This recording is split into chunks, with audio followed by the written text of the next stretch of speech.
Hang on, Flipper. Wait a minute. Okay. Oh, I gotta go. Hey, you know, your phone has a lot of stuff on it. It's very important, right? It holds a lot of data.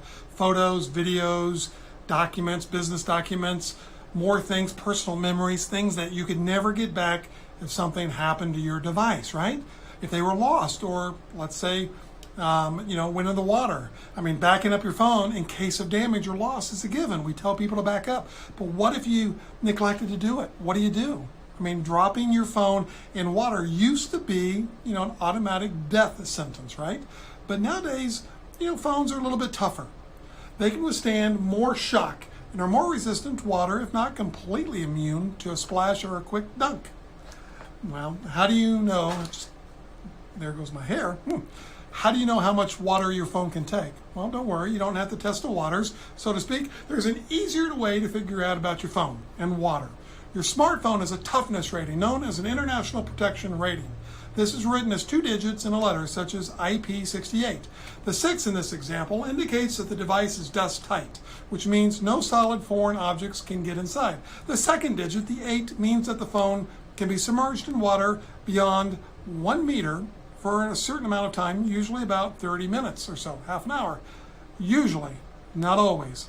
Specifics for each model are provided by phone manufacturers. You can check your phone's IP rating in the user manual. You can also search for your phone's model number and IP rating to find on the manufacturer or carrier's website. They'll tell you. Here are some examples. An iPhone 7 and 8, a 10, an XR, and second generation SE have an IP67 rating. The XS, the 11, the 11 Pro, the 12, 12 Pro, and the Mini have an IP68 rating.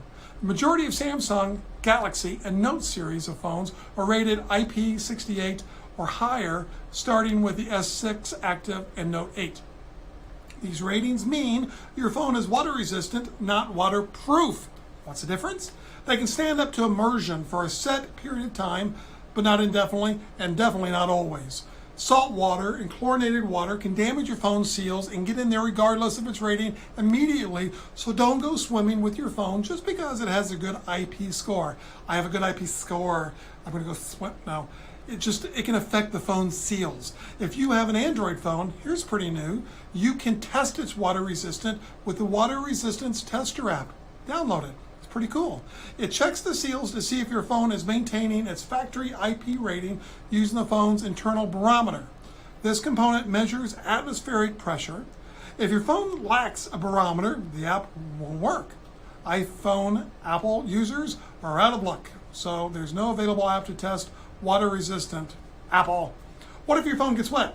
If your phone is rated to withstand a little water and gets splashed on, simply wipe off the liquid. You should be good to go. You can always power down immediately to be safe. If your phone ends up completely submerged in water, power it down as fast as you can. I can't tell you enough. Power it down. Take off the cover and remove the battery if possible. Most often you can't do that because the battery is sealed on the inside. Locate any inputs, such as charging ports, and tap the phone to get the liquid to come on out. Leave the phone to dry in a cool area. You can place the phone in front of a fan, but don't expose your phone to any heat, like a heater or a blow dryer, as this will cause further damage. Don't try to charge it unless you've waited at least a few hours. We prefer to tell people wait 6 to 12 hours. Now, you may have heard of the old rice trick, I've got rice, where you put your phone in a bowl of rice to dry it out. Turns out, it's not such a good idea, as this can introduce dust and other debris into the phone and can actually take longer than it would to simply leave your phone out to dry. And it can do further harm. Rice gets stuck in a lot of places. Remember this, rice is for eating, not for fixing. Silica gel packets are a better option. You can find a huge pack for just a few bucks on Amazon, or check your old shoe boxes. There's a ton of them back there. I can tell you that we can see phones weekly here at Normal Gadgets that are supposed to be waterproof, water resistant, dead or ruined. We do our best to resurrect the device to help save pictures and videos and contacts that haven't been backed up. We hope these tips can help you. Thank you, Kim Commando. We've got your back here at Normal Gadgets. Come visit us if you need help. Our address is 802 South El Dorado in Bloomington. You can reach us at our phone number also, 309-807-3333. Thanks. Now, let's go.